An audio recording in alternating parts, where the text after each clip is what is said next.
Ladies and gentlemen, welcome back to the channel. I have to be a little bit quiet in this video because the beast over there is taking a nap and nobody wants to wake up the beast, especially not me. With that being said, the bottom line of this video, is this a buy the dip opportunity for you in AMC stock? Now, I am not a financial advisor. I am not a financial planner. And yeah, the situation does not look good. Okay. On one aspect, it looks like inflation is going to be a lot more stubborn than we thought. As per some of the data we got today out of ISM services prices paid, that came in really, really high. Kind of rug pulled the markets, to be honest. I don't think anyone was expecting a number like that. So we do have a little bit of a problem in that regard. Now, with that being said, with the preference there, what could happen next for stocks? Yes, this could be a great opportunity, in my personal opinion, only in my personal opinion, to be buying AMC stock, because ultimately it forces Adam Aron's hand. It does. For anyone that doesn't want to admit that, get over yourself. It forces his hand. Adam Aron does not want to do what we're going to talk about here in this video. He does not have a choice but to do this, and it will be very bullish for AMC stock investors. I do think there's deeper problems going on, though, cyclically in our markets, and that, I think, is the real question you have to ask yourself. How do you think the broad markets are going to play out? Because there's only so much AMC can do if markets are not in a great place. So let's get into all of this information. We have a lot to cover in a short amount of time. Hit the like button as well as subscribe to the channel. So first thing is first. Is this a buy the dip opportunity in AMC stock?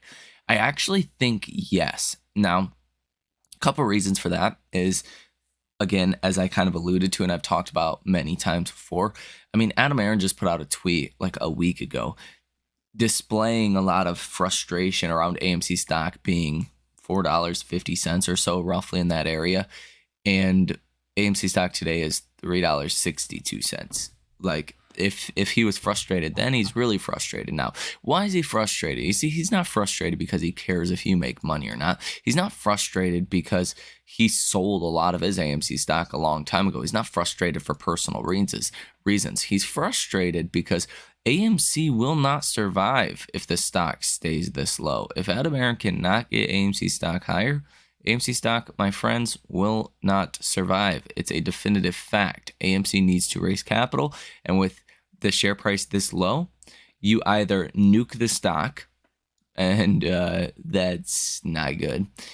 You either nuke the stock or you can't pay your debts that come due, because two ways AMC pays its debts: issuing shares, which seems like the more likely one, or AMC runs into a bunch of cash and some AMC theaters that they own outright, the land as well, are sitting on literal gold or diamonds, which seems highly unlikely at this point. With that being said, AMC has to raise capital. AMC, even if they raised all of the amount of shares they can, if they nuked the stock, literally issued 300 million shares times, I mean, if they were to issue that many shares, the stock would probably only get issued at about $1.50, maybe $1.25 to be a little bit more realistic, and they would only raise about $375 million. Even if, let's say, they were able to raise shares at, $2.25, I think that's like a joke, right? If Adam came out tomorrow and said they were going to issue 300 million shares, all the authorized amount of shares that they are essentially able to sell out there, AMC stock would probably fall under $2 per share, but let's just say $2.25. That would only be $675 million. That's still not enough to pay off their debt coming due in 2026 alone, let alone 2029. That's going to be another big block of debt that comes due. You have a problem.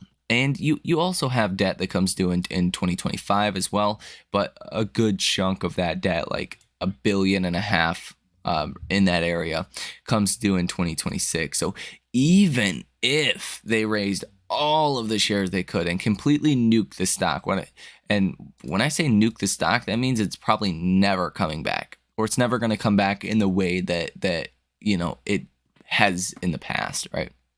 That'd be nuking the stock, just creating so many shares out there that the stock's going to be very hard to move, and it's going to be heavily diluted. That would basically cut your equity almost in half, right? So if you own, I just call it 5,000 in the stock, you're gonna own about 2,500 worth of the stock after that. That would be nuking the stock. That would be like your tenure as CEO is over at that point.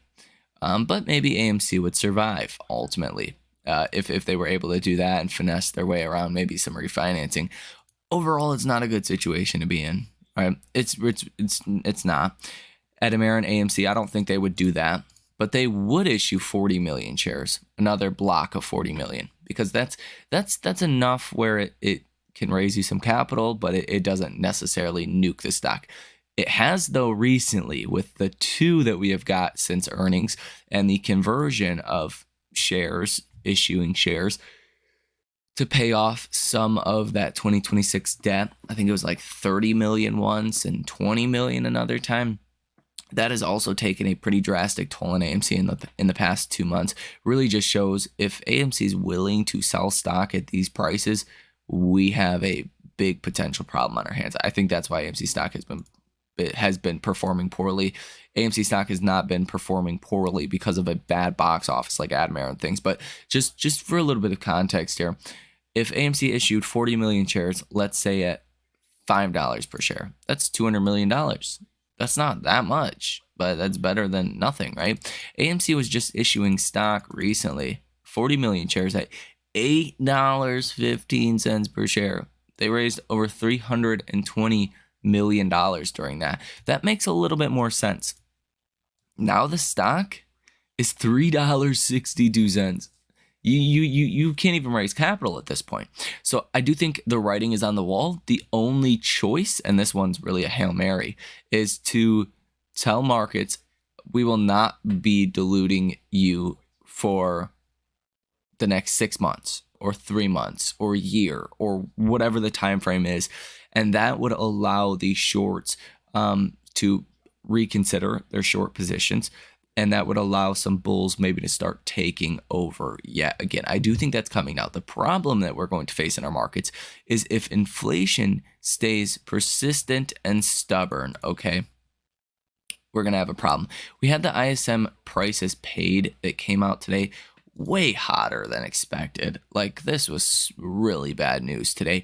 64 was the number we got. The estimate was 56.5. So you came in almost 20% higher than estimates on the headline number. That's very inflationary, right? In services at that, maybe it would have been different if this was like manufacturing, because manufacturing has been in a recession for a while, but you can't afford service prices paid to be rising.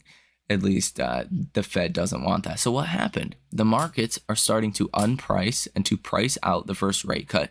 Now markets are getting pretty close to not expecting a rate cut in May. If you get a hot CPI report, if you get another hot, inflationary report, whether it's CPI, PCE, PPI, anything like that, maybe even stronger economic data, that markets are going to continue to start to price out the rate cut. Then it's going to go to June. Then it's going to go to July. The problem is, the way I see it, is the markets are pricing in 5 rate cuts. This is like 2022, and the markets were pricing in 3 rate hikes. Inflation just kept going higher. It didn't come down. So what happened? The Fed had to keep raising rates, even though nobody expected them to. Well, if inflation does not continue to fall here, it's 2022 in reverse, right? They're going to have to keep rates here for a lot longer than people expect. And stocks are priced as if we're going to get some rate cuts, a heavy quantity. The Fed said 3 in their summary of economic projections in January. We've started to get hotter inflation data, though. So maybe the next SEP that comes out in March, maybe the Fed will signal 1 rate cut or 2 rate cuts. I think that could be a gray swan, if you will, for our markets and could cause an easy 10% plus pullback in stocks. Now, I want to be upfront with you guys. As you know, a lot of stocks are not doing well. Take a look at the 50-day moving average, or stocks above their 50-day moving average. That is down 12.64% today, down 6.7% on a nominal basis. So 6.7% of stocks on the S&P 500 are now breaking under their 50-day moving average today alone. You have less than half of stocks above their 50-day moving average. Whereas if you look at the markets, the SPY for that matter, you are red hot, dude. On Friday, you hit a new all-time high. Today, you're still pretty close to an all-time high. You're like $3 off of a new all-time high. But yet, less than half of stocks on the S&P 500 are above their 50-day moving average. I mean, that's crazy. That's the 50-day moving average. We've had this crazy rally over the last 120 days, 90 days or so, as the markets are going to put it, but yet the average stock's under their 50-day moving average. Now, if the markets were to reset and correlate with the average stock, that could take the SPY back to about 471 or so. That is where the SPY's 50-day moving average is. And if you undershot that, that would be a bigger problem.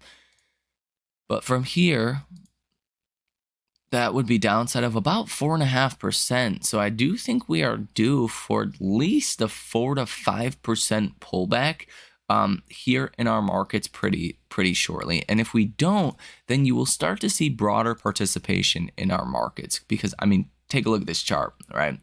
This is literally what the markets should look pretty similar. The SPY should look pretty similar to this chart. Whereas if you look at March of 2023, you were down here. You rallied until the highs in July. What happened? Everything did okay. This chart is going higher in this period of time. The markets at that time did very well also, right? Right? Pretty simple. This period of time, it looks pretty identical to this chart.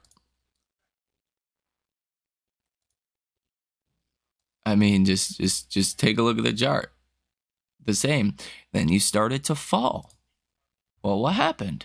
The SPY started to fall. Isn't that crazy? And then you bottomed out here in October, late October, early November. That's exactly what happened if you look at the percentage stocks above their 50-day moving average. And then they started to rally again pretty parabolically. Hit a new all-time high, higher than where you were in July, which is exactly what happened in the broader markets. This is the high in July. Markets rallied more than that. Same thing with the percentage of stocks above the 50-day moving average. Now, what has happened? You have fallen about 50% the way to the lows, right? So you're about halfway back to almost hitting new lows. So in all reality, if the S&P were to line up with this, if you fell